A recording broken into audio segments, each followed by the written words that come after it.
जय हिंद दोस्तों, आप सबको ज्ञानदीप की क्लासेस में स्वागत है। ज्योग्राफी के देखेंगे प्राकृतिक आपदा ऑब्जेक्टिव क्वेश्चन। सबसे पहला क्वेश्चन है, इनमें से कौन प्राकृतिक आपदा नहीं है? सुनामी है, बाढ़ है, अंतर्वाद प्राकृतिक आपदा नहीं है। इनमें से कौन मानवजनित आपदा है? तो सांप्रदायिक दंगा मानवजनित आपदा है। सुनामी के प्रमुख कारण क्या है? समुद्र में भूकंप आना सुनामी का प्रमुख कारण है।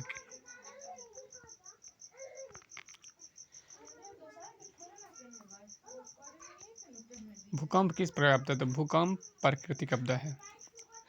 भूकंप का मापन किसके द्वारा होता है? रिएक्टर स्केल के द्वारा होता है। क्वेश्चन नंबर 6, इनमें से कौन सा प्राकृतिक आपदा नहीं है? तो हिंसा प्राकृतिक आपदा नहीं है। हिंसा।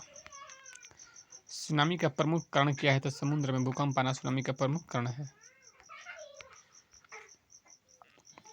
क्वेश्चन नंबर 8 है, भोपाल गैस त्रासदी किस प्रकार का आपदा था? तो मानवजनित आपदा था।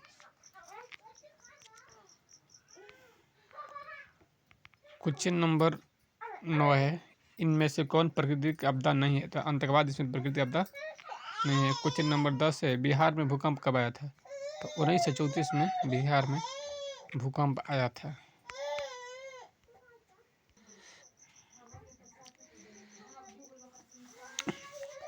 नदियों में बाढ़ आने का प्रमुख कारण क्या है? तो नदियों में बाढ़ आने का प्रमुख कारण है जल का अधिकतम होना।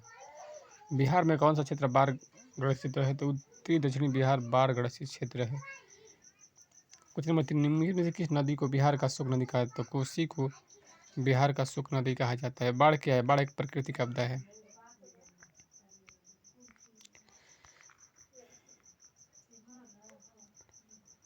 सूखा किस प्रकार का आपदा है? तो प्राकृतिक आपदा है। सूखा प्राकृतिक आपदा है। सूखा की स्थिति किस प्रकार होती है? तो सूखा की स्थिति अचानक होती है। सूखा के लिए जिम्मेवारी कारक कौन सा है? वर्षा की कमी होता है। सूखा से बचाव का मुख्य उपाय क्या है? वर्षा जल का संग्रह करना।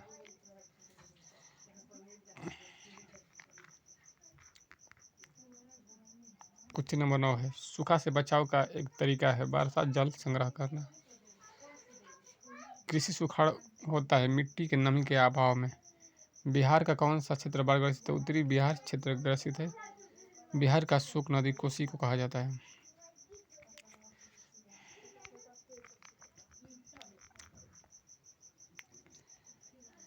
बिहार की बड़ी त्रासदी में से एक बाढ़ भी शामिल है। पश्चिम बंगाल की बाढ़ की भीषक वाली कौन सी नदी है? दामोदर, यानी शोक नदी पश्चिम बंगाल की दामोदर नदी को कहा जाता है। दामोदर नदी को। भखरा नगल बांध किस नदी पर? तो सतलज नदी पर है। कुशहा तटबंध किस नदी पर? तो कोसी नदी पर है।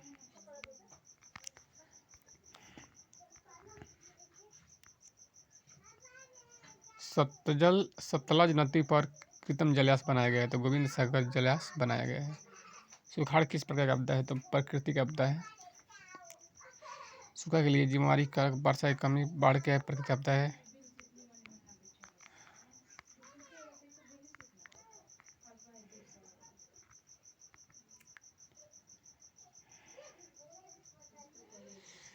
सूखा से बचाव का एक मुख्य तरीका है वर्षा जल का संग्रह। और कुशहा तटबंध कोसी नदी पर बनाया गया है। बिहार का शोक कोसी का आता है। बाढ़ एक प्राकृतिक आपदा है।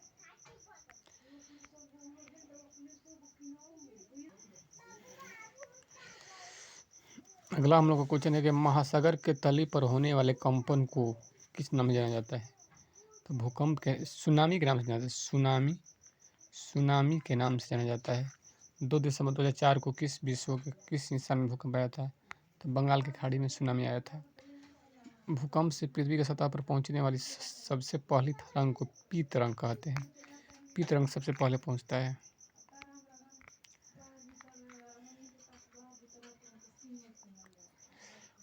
भूकंप केंद्र के ऊर्ध्वाधर पृथ्वी पर स्थित केंद्र क्या कहलाता है? अभी अनुकेंद्र कहा जाता है। भूकंप अथवा सुनामी से बचाव को इनमें से कौन सा तरीका सही नहीं है? भगवान भरोसा बैठे रहना सही नहीं है। निम्नलिखित में से कौन सा सुनामी का मुख्य कारण है? समुद्री भूकंप। सबसे खतरनाक तरंग पी होता है।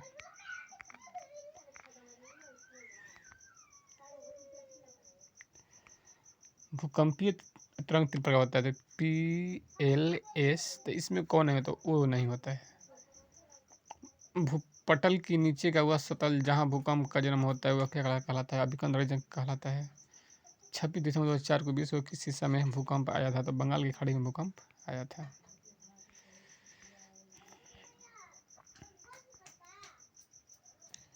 सुनामी किस स्थान पर आता है? तो सुनामी समुद्र में आता है। सुनामी समुद्र में आता है। भूकंप अभिकेंद्र के द्वारा पृथ्वी पर स्थित केंद्र क्या कहलाता है? अभिकेंद्र कहलाता है। महासागर के तली पर होने वाले कंपन को सुनामी के नाम से जाना जाता है। सुनामी। सुनामी।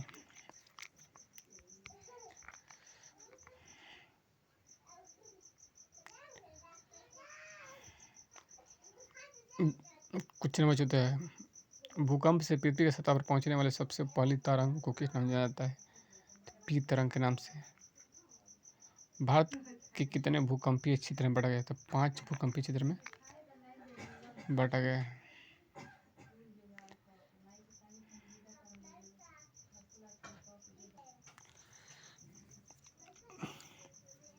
बाढ़ के समय निम्नलिखित में से किस स्थान पर जाना चाहिए? तो ऊंची भूमि पर जाना चाहिए। ऑप्शन नंबर है सही है। मालवे के नीचे दबे हुए लोगों को पता लगाने के लिए किस यंत्र की मदद ली जाती है? तो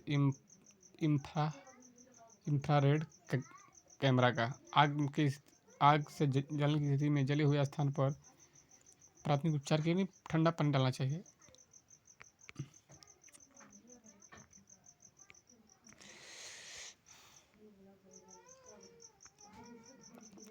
अगला क्वेश्चन है, बस्ती मकान में आग लगने की स्थिति में क्या करना चाहिए? तो आग बुझाने वाला मशीन को बुलाना चाहिए। सुनामी समुद्र में आता है।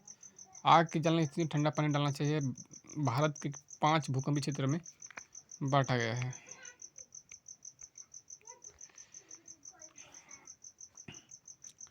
छब्बीस जनवरी 2004 को विश्व किस हिस्सा में भयंकर सुनामी आई थी? तो बंगाल की खाड़ी में भयंकर सुनामी आई थी।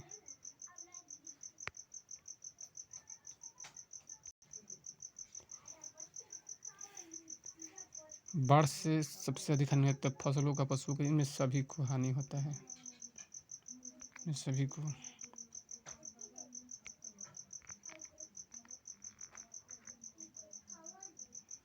भूकंप संभवित क्षेत्र में भवन की आकृति आयताकार होती है। भूस्खलन वाले क्षेत्र में ढलना पर मकान निर्माण करना अनुचित है। बाढ़ के समय हमें ऊंचे स्थान पर जाना चाहिए। मलबे के नीचे दबे लोगों को पता लगे इंफ्रारेड कैमरा का प्रयोग किया जाता है।